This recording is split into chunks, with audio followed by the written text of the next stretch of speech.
시간이 됐는데요. 우리 사도신경으로 주님 앞에 신앙 고백하고 주님 앞에 예배하도록 하겠습니다. 나는 전능하신 아버지 하나님 천지의 창조주를 믿습니다. 나는 그의 유일하신 아들 우리 주 예수 그리스도를 믿습니다. 그는 성령으로 잉태되어 동정녀 마리아에게서 나시고 빈디오 빌라도에게 고난을 받아 십자가에 못 박혀 죽으시고 장사된 지 사흘 만에 죽은 자 가운데서 다시 살아나셨으며 하늘에 오르시어 전능하신 아버지 하나님 우편에 앉아 계시다가 거기로부터 살아있는 자와 죽은 자를 심판하러 오십니다. 나는 성령을 믿으며 거룩한 공교회와 성도의 교제와 죄를 용서받는 것과 몸의 부활과 영생을 믿습니다. 아멘. 네, 안녕하세요. 이번 주 찬양은 저희 안개가 날 가리워랑 나의 하나님이라는 찬양 골라봤는데요. 네, 다 같이 찬양 드리면서 저희 예배 시작드리겠습니다.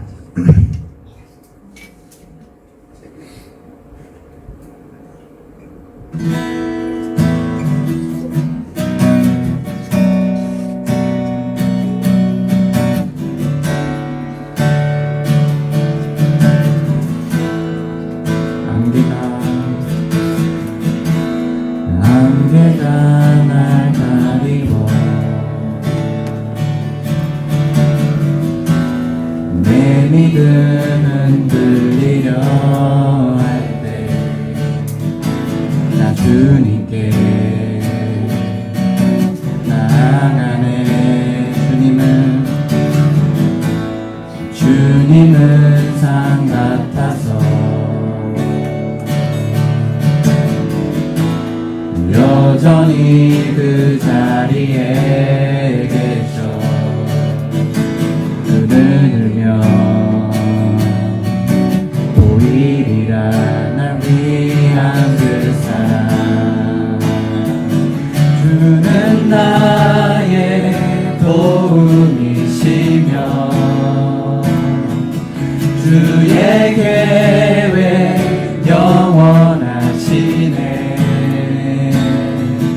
주의 위엄 앞에 믿음으로 순종해 예배드리리. 주님께서 날 이끄시며 주가 항상 함께 하시네.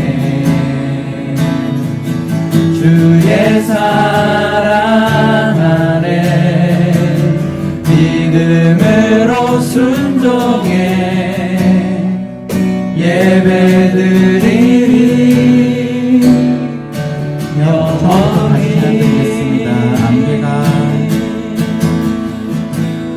안개가 날 가리고 내 믿음은 들리려 할 때 나 주님께 나아가네.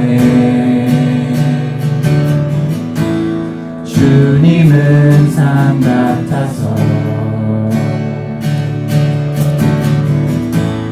여전히 그 자리에 계셔. 눈을 들며 보이리라 날 위한 그 사랑.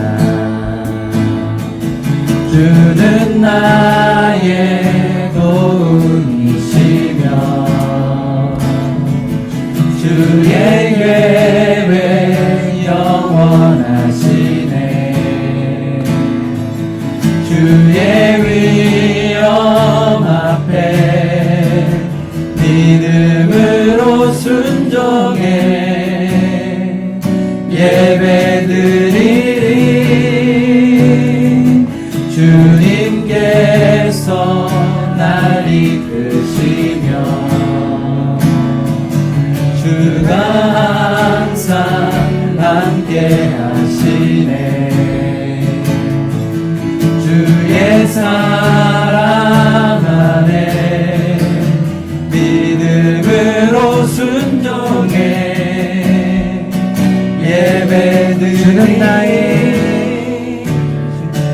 주는 나의 도움이시며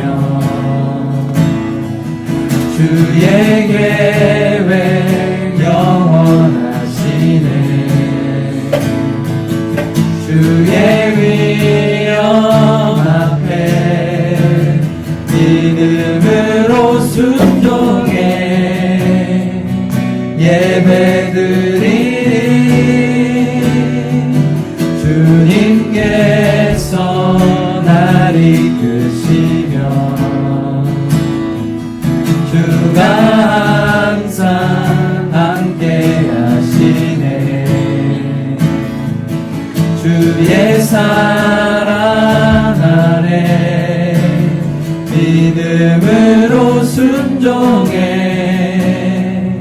예배드리리 영원히. 아멘. 네, 저희 다음 찬양 나의 하나님 같이 부르실 텐데요. 저희 하나님이 저희를 사랑스럽지 않을 때 저희를 먼저 온전히 사랑하신 하나님을 위해서 좀 이따 기도 시간에 같이 기도하면서 찬양하면 좋을 것 같아요. 네, 다 같이 찬양드립니다.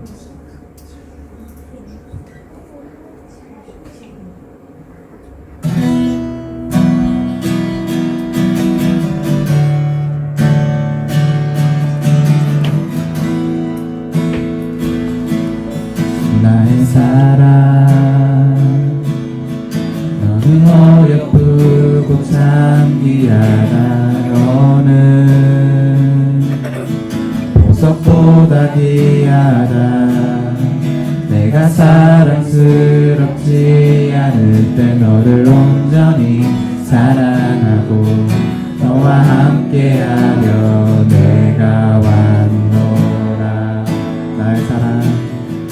나의 사랑 이 사랑은 결코 변치 않아 모든 계절도 울보시네 푸른 마르고 꽃은 시드나 주의 말씀은 신실해 실수가 없으신 주만 바라라 주님의 나라와 뜻이 나의 삶 속에 임하시며 주님 알기를 주만 보기를 소망해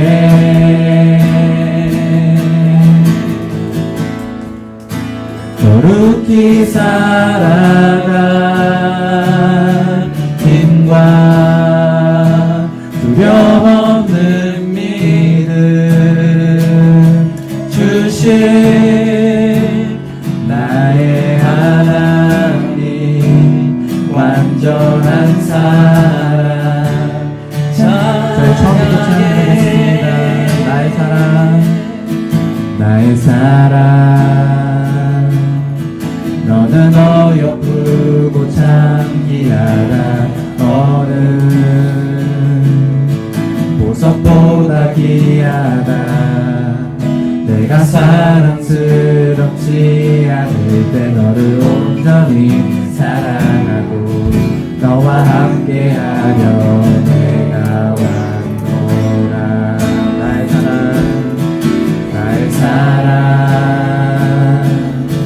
이 사랑은 결코 변치 않아 모든 계절도 올보시네 푸른 마르고 꽃은 시드나 주의 말씀은 신실해 실수가 없으신 주만 바라라 주님의 나라와 뜻이 나의 삶 속에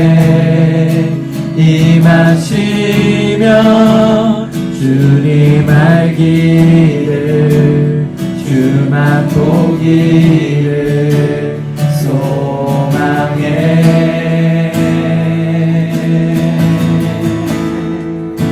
거룩히 살아간 힘과 두려움없는 믿음 주신 나의 하나님 완전한 사랑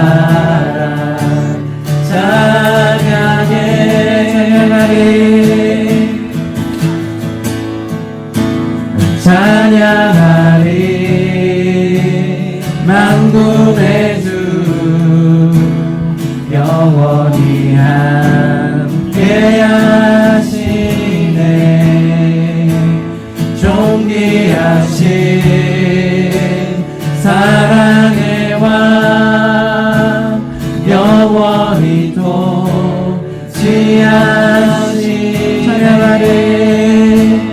찬양하리 만군의 주 영원히 함께 하시네 존귀하신 사랑의 왕 영원히 통치하시네 주님의 나라와 뜻이 나의 삶 속에 임하시며 주님 알기를 주만 보기를 소망해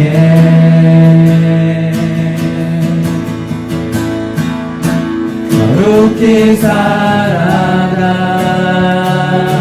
힘과 두려움없는 믿음 주신 나의 하나님 완전한 사랑 저희 시간 다 같이 기도드리겠습니다.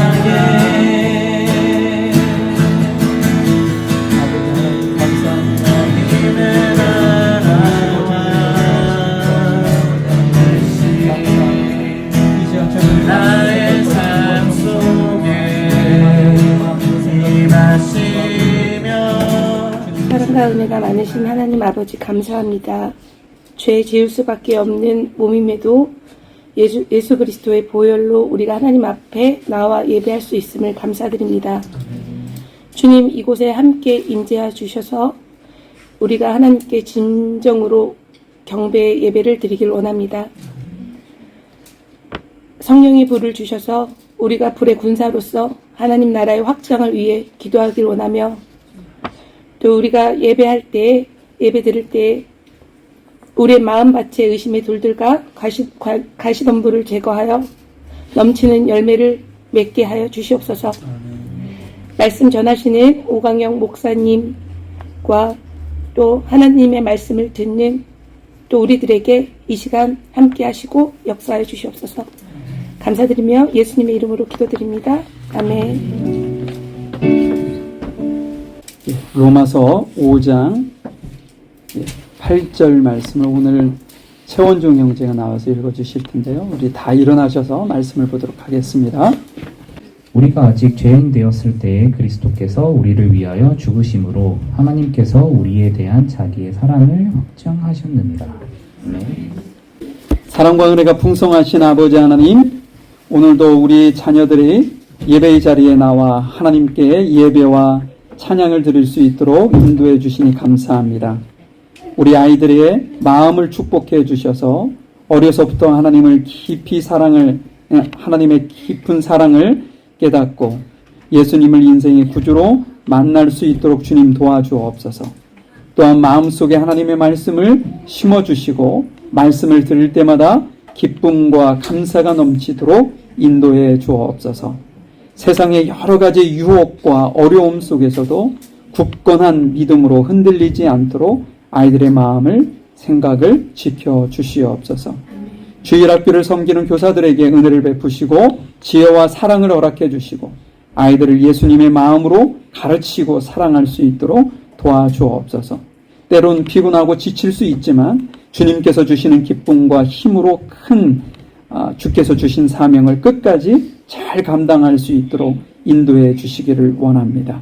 또한 우리 주일학교 우리 부모들을 주님께서 축복해 주시고 인도하셔서 가정 안에서도 믿음의 본이 되게 하시고 아이들이 하나님을 더욱더 가까이 하며 주의 말씀을 깊이 깨닫는 은혜의 축복의 통로가 되어질 수 있도록 인도하여 주시옵소서. 주님께서 우리 주일학교를 더욱더 풍성히 은혜 가운데 인도하시기를 믿으며 사랑 많으신 예수님의 이름으로 기도하였습니다. 아멘. 광고 잠시 말씀드리겠습니다. 다음 주에는 우리 최동술 장로님 기도 인도해 주시면 감사하겠고요. 어제 우리 주일학교 야유회를 잠시 했습니다. 수고해 주신 우리 선생님들과 또 협력해 주신 집사님들 너무 감사하고요. 7월 6일 다음 주에 원래 우리가 성찬 예식을 하기로 했었는데 제가 날짜를 잘못 확인을 해서 2차주로 성찬 예식은 미루고요. 7월 6일 다음 주에 우리 예배 시간에 게임을 좀 하고 예배 시간 중간에 상품을 걸고 하는 거니까 여러분들이 이혜원 집사님 빠지지 마시고요. 그 승부욕 강하신 몇 분 계시죠? 꼭 참여하셔서 그걸 하고 예배 시간하고 이제 연결을 지어서 좀 한번 해보려고 합니다. 그러니까는 다음 주에는 연합 예배입니다. 주일학교 아이들까지 다 한 자리에 모여서 예배하고 게임하고 하도록 하겠습니다. 밑에 보면 들어오시다 보면 왼쪽에 박스가 잔뜩 쌓여 있는 거 보셨죠? 청포도 음료수거든요. 누가 좀 도네이션을 해주셔서 제가 저렇게 싸놓긴 했는데 이 많은 걸 제가 감당할 수 있을까? 이런 생각을 했거든요. 그러니까 여러분들이 원하는 만큼 가져가실 수 있습니다. 박스를 가져가기를 원하시면 박스를 제가 실어 드릴게요. 거기에 12개 들어있는 1.5리터 피트병의 음료수니까요. 필요하시면 필요하신 만큼 가져가셔서 주변에 계신 분들에게 나눠주고 싶으시면 가져가셔서 이웃집에 이런 기회에 덕을 좀 세우셔도 좋을 것 같습니다. 오늘 말씀은 로마서 5장 8절 말씀을 가지고 제가 복음의 능력으로 변화되는 삶이라는 제목으로 여러분들에게 좀 말씀을 전해 보려고 합니다. 뭐라고 할까요? 여러분들이 이런 경험이라고 할까? 이런 생각이 조금 더 가까울 것 같기도 하고요. 저도 이렇게 어렸을 때, 실은 대학생 때도 마찬가지지만, 본격적으로 어떤 목회자의 길을 가기 전까지는 이런 생각을 참 많이 했었던 것 같아요. 내가 일주일 동안 기도 생활을 열심히 하고, 봉사활동도 하고, 또 기도 생활도 열심히 하고. 그럼 누가 보나요? 목사님이 보시잖아요. 그래서 목사님이 나를 마음에 들어 하는 것 같으면 하나님이 기뻐하시지 않을까. 이런 생각을 해봤던 기억이 나요.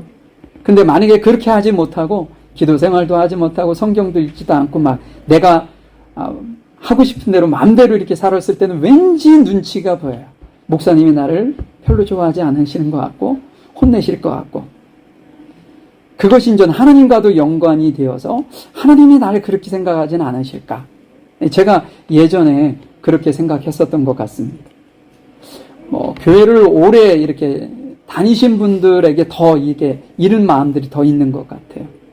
그러니까 마치 내가 해야 하는 이렇게 리스트가 쫙 리스트업 돼가지고 그것을 내가 잘하면 이렇게 괜찮지만 그것을 잘 지켜내지 못하고 게으르거나 이렇게 되면 보이지 않게 내 안에 죄책감이라는 게 자꾸만 쌓이게 된다는 거지.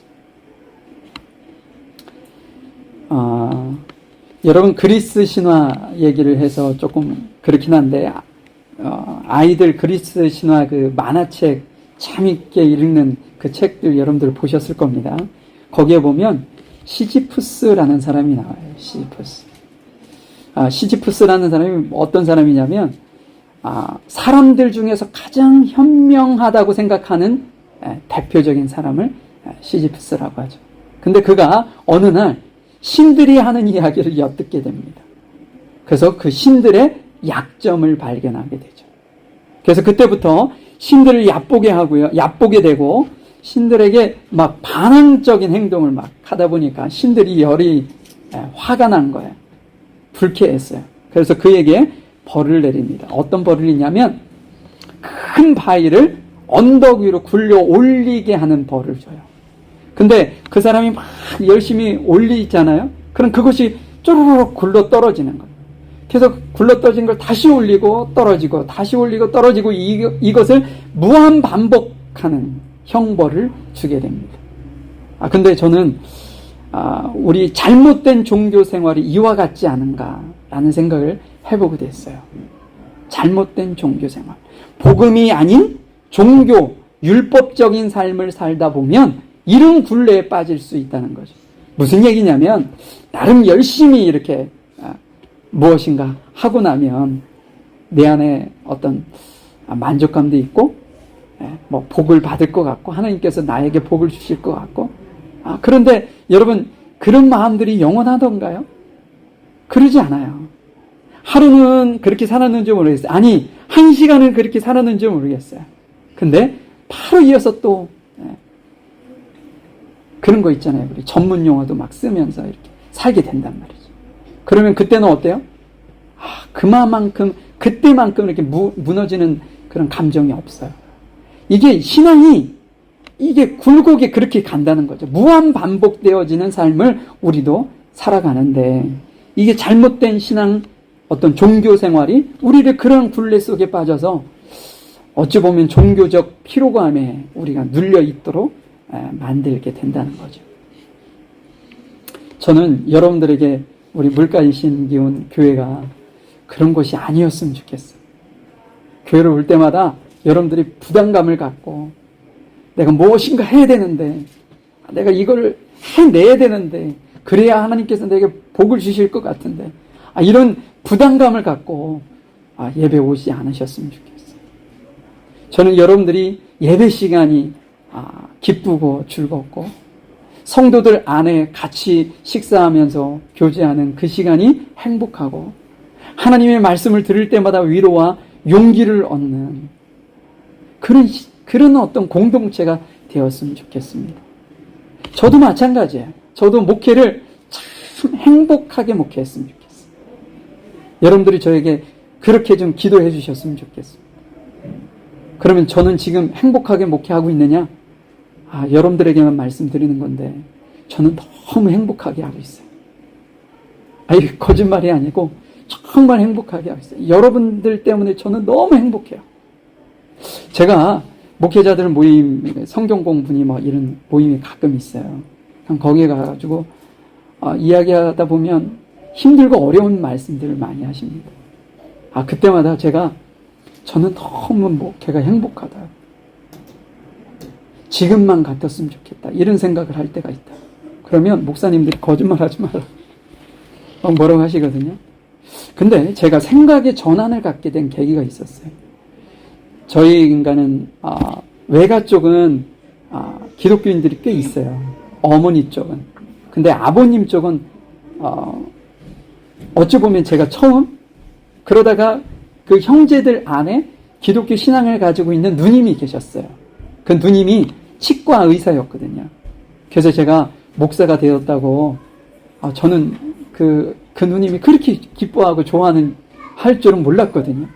근데 어느 날 내가 목사가 되었다는 것을 알게 된 거예요. 그래서 제가 1년에 한 번씩 이제 휴가를 가게 되면 항상 그 치과에 가지고 이 관리를 받았는데 그 누님이 어느 날 묻는 거예요, 저한테. 목회 어때? 근데 저도 모르게 그냥 늘상 있었던 말투로 얘기를 했어요. 목회라는 게 힘들고 고난의 길이잖아요. 뭐 신경도 쓸 것도 많고 고민도 많이 되고. 그랬더니 그 누님이 깜짝 놀라면서 왜 목회가 목사의 직임이 왜 그래? 야, 그렇게 복된 사역을 하는 목사가 왜 그게 골치 아프고 힘들고 고난의 길이라고 생각하냐.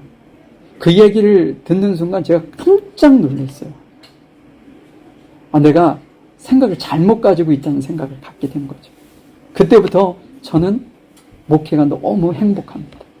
아니, 어거지로 지금 여러분들에게 드리는 말씀이 아니라 제 마음에 그래요. 제 마음에 행복함이 있어요.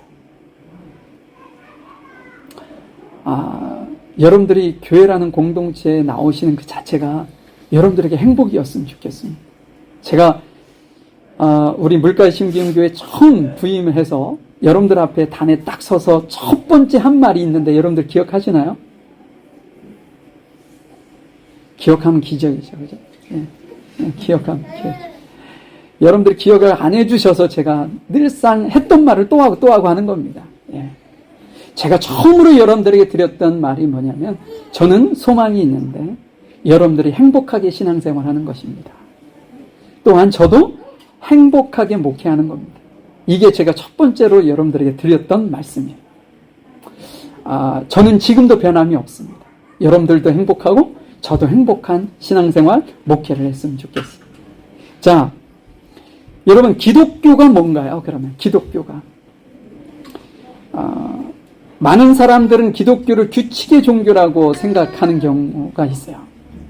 뭐 성경에 보면 이것은 해라, 이것은 하지 마라 이런 것들이 엄청나게 많잖아요. 실은 레이기 같은 경우는 법 아닙니까? 그러니까 우리 기독교를 규칙의 종교로 생각하시는 분들이 있어요. 정말 그런가요? 그렇지 않습니다. 여러분들 꼭 명심해 주셨으면 좋겠어요. 기독교는 어떤 종교냐? 사랑과 은혜의 종교다. 사랑과 은혜의 종교입니다. 결코 여러분들에게 무거운 짐을 얹어주는 그러한 부담을 주는 종교가 아니라는 거예요. 로마서 5장 8절의 말씀을 우리가 보게 될 것인데 실은 이 말씀이 우리에게 이런 잘못된 생각들을 교정해 줄 수 있는 말씀이 아닌가 싶습니다. 제가 이제 복음에 대해서 3주째 말씀을 드리고 있어요. 지금 3번째가 아니라 설교할 때마다 몇 번씩 얘기했으니까 횟수로는 더 많은데 그러나 3시간째 여러분들에게 동일한 이야기를 합니다. 복음은 뭔가요?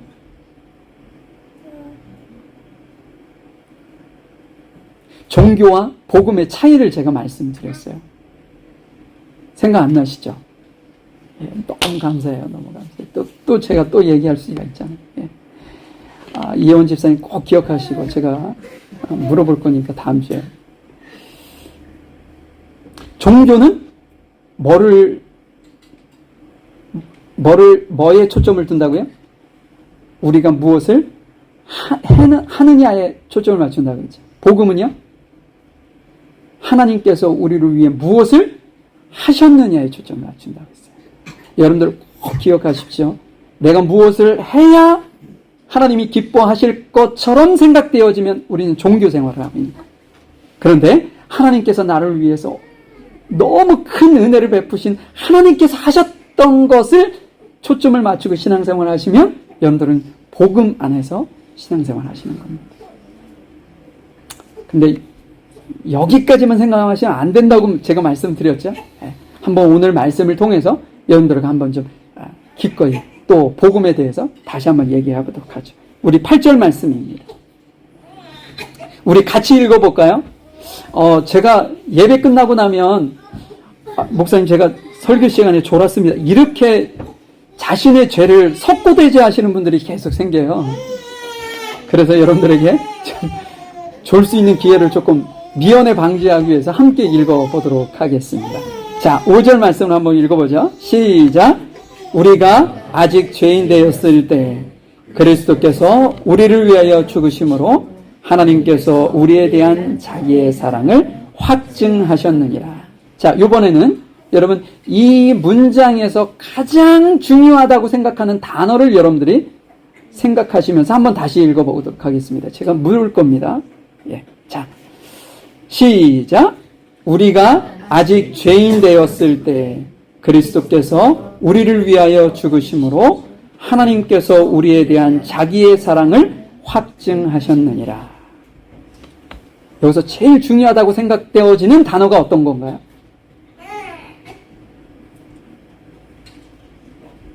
답이 없습니다. 그죠? 예, 답이 없어요. 여러분들이 이걸 제일 중요하다고 생각할 수 있는 거예요.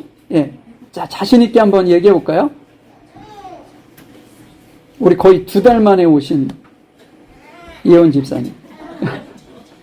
이 단어 중에 뭐가 제일 중요하다고 생각되어지나요? 아무거나 찍으세요. 괜찮아요.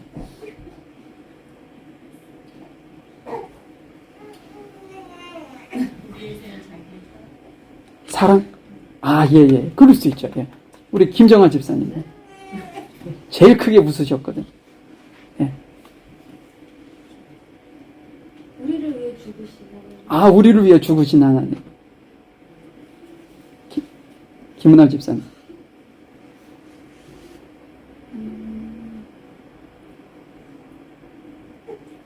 그것을 확증하셨다. 확증하셨다. 이야.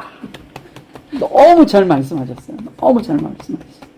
근데 제 생각은 조금 틀리긴 하지만 너무 잘하셨어요. 근데 여러분, 여기서 아주 의미 없다고 생각되어지는 단어가 의외로 아주 중요한 단어입니다. 뭐냐? 아직이라는 단어예요. 아직. 복음적인 관점으로 8절의 말씀을 보았을 때 아직이라는 단어가 복음적으로 가장 의미 있는 단어가 될 수가 있어요. 그거 한번 제가 설명을 좀 드려볼게요. 이 아직이라는 단어에 숨겨져 있는 의미가 어떤 거냐? 우리가 자격을 갖추기 전에, 우리가 변화되기 전에, 우리가 뭔가 조건을 충족하기 전에 예수님께서 우리를 위해서 죽으셨다라는 의미가 되기 때문에 그렇습니다. 제가 무슨 얘기하는지 이해되시죠? 무엇인가 이렇게 바뀌지 않은 상태에서 예수님께서 선행적으로 사랑을 베푸셨다는 거예요. 그런데 종교나 율법은 어떤가요? 거꾸로입니다. 갖춘 후에, 변화된 후에, 조건을 충족한 후에 하나님께서 보상해 주시겠다고, 축복해 주시겠다고 하는 것이 율법이고 종교입니다. 이것이 종교와 복음의 근본적인 차이인 거죠. 다시 한번 정리합니다. 종교는요, 봉사하고 기도하고 헌금하고 헌신하면 하나님께서 당신을 사랑하고 복을 주실 것입니다 라고 말하는 것이 종교이고, 복음은요, 하나님이 이미 당신을 사랑하셨으므로 봉사하고 기도하고 헌금하고 헌신하게 될 것입니다 라고 얘기합니다. 무엇이 다른지 이해되시나요? 예. 또 제가 또 반복할 거니까.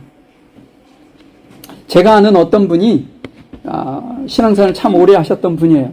근데 그분이 매일같이 이른 새벽에 새벽 기도를 꾸준하게 하셨던 분입니다. 근데 그분이 어느 날 그런 얘기를 하는 거예요. 자기는 하나님께서 내가 매일 새벽 기도하면 그것으로 인해서 하나님께서 자신에게 복을 주시고 자신을 인정해 준다고 믿고 있다고 말이죠. 그런데 자기에게 고민이 하나가 있다는 거예요. 그런 믿음을 가지고 신앙생활하는데 고민이 하나 있다. 어떤 고민인가 하면 본인이 몸이 아파서 어쩔 수 없이 나갈 수 없는 상황이 되어도 그것 때문에 죄책감이 든다는 거예요. 내가 오늘 나가지 않고 그 시간에 잤다는 그 자체에 죄책감이 느껴지더라고요. 그런데 어느 날 말씀을 듣다가 이분이 깨닫게 되었다 합니다.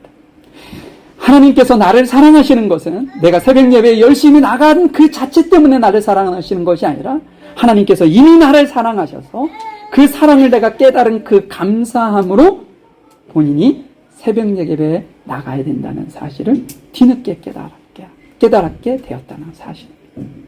그래서 그분이 그 이후로는 그 전까지는 의무감에 무거운 짐처럼 내일 새벽 예배 나가야 되는데 막 이런 어떤 중압감 속에서 새벽 기도도 하고 봉사도 하고 기도 생활도 하고 그랬었는데 그 이후부터는 의무가 아니라 감사한 마음으로 기쁘게 행복하게 새벽 기도도 하고 봉사활동도 하고 기도 생활도 하고 성경 읽기도 하고 헌금 생활도 하게 되었다고 저에게 간증하는 이야기를 듣게 되었습니다. 여러분, 의무가 아니라 감사가 돼야 돼요. 우리의 신앙생활이 의무가 아니라 감사가 돼야 돼요. 여러분은 무엇으로 하나님의 사랑을 확인하려 하십니까? 하나님께서 나를 정말 사랑하시는가? 이것을 무엇으로 여러분들은 확인하려고 하시나요? 여러분, 그런 것이 없어도 하나님은 여러분들을 사랑하십니다.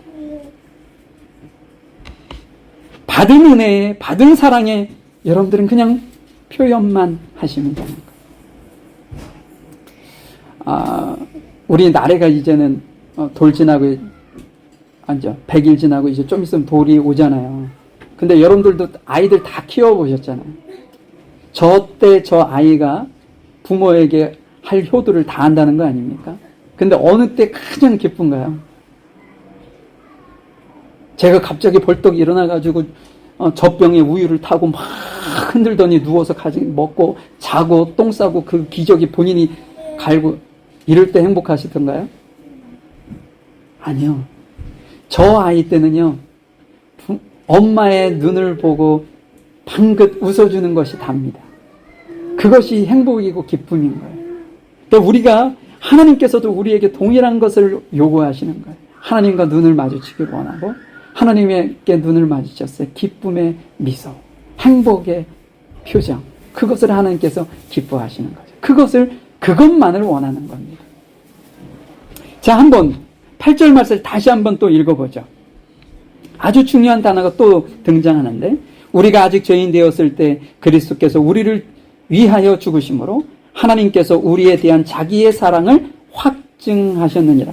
여기서 확증하셨다는 단어는요, 이 동사 자체가 하나님의 사랑이 추상적인 개념이 아니라 예수님께서 십자가 사건을 통해서 역사적으로 증명되었다는 사실을 우리에게 알려주는 단어입니다. 여기에 예수님이 죽으시고 우리가 죄인이라는 것, 이런 모든 것이 너무나도 중요한 단어인데, 이 중요한 단어를 우리에게 의미 있게 전달하기 위한 도구로 아직 확증이라는 단어를 사용했다는 거죠. 하나님께서는 우리의 어떤 행위 때문에 우리를 사랑하시는 것이 아니라 하나님께서 우리를 주도권적으로 본인의 주권적인 사랑과 은혜를 통해서 우리를 구원해 주셨다. 이 확증이라는 단어가 우리에게 그런 의미를 전해준다는 거죠. 우리 로마서 8장 32절 말씀을 같이 읽어보도록 하겠습니다. 시작. 자기 아들을 아끼지 아니하시고 우리 모든 사람을 위하여 내어주시니가 어찌 그 아들과 함께 모든 것을 우리에게 주시지 아니하겠느냐. 여러분, 하나님의 사랑을 이야기한다면 하나님의 사랑은 무조건적인 사랑이다. 우리의 행위와 전혀 상관없이 일방적으로 주어지는 무조건적인 사랑이다. 또한 하나님의 사랑은요, 우리의 기분과 전혀 상관없이 변하지 않는 사랑이다. 우리는 감정에 따라 하나님께서 나를 사랑하시고 나를 사랑하지 않을 것을 생각한다는 거죠. 제가 앞에 여러분들에게 설명드렸던 것처럼 내가 이렇게 해가지고 내 스스로 만족이 있으면 하나님이 나를 사랑하실 것 같고, 이렇게 해서 내게 만족이 되지 않으면 하나님께서 나를 미워하실 것처럼 생각되어진다는 거죠. 이것이 감정이죠. 그러나 하나님의 사랑은 우리의 감정과는 전혀 상관없이 변함없이 우리를 사랑하신다. 또한 하나님의 사랑은 우리의 필요한 모든 것을 채워주시는 완전한 사랑이십니다. 예수님께서 그렇게 얘기하셨잖아요. 하나님의 나라와 의를 위해 기도해. 그러면 내가 너희에게 있을 것을 내가 안다. 그것을 내가 채워주겠다고 예수님께서 약속하셨잖아요. 이 사랑이라는 것은요, 하나님께서 알아서 채워주시는 거예요. 알아서. 여러분들이 자녀를 양육하며 자녀에게 필요가 무엇이 필요할까 막 이렇게 그 아이들이 얘기하지 않아도 여러분들이 알아서 채워주는 것처럼 하나님께서 그렇게 하신다. 또한 하나님의 사랑은요,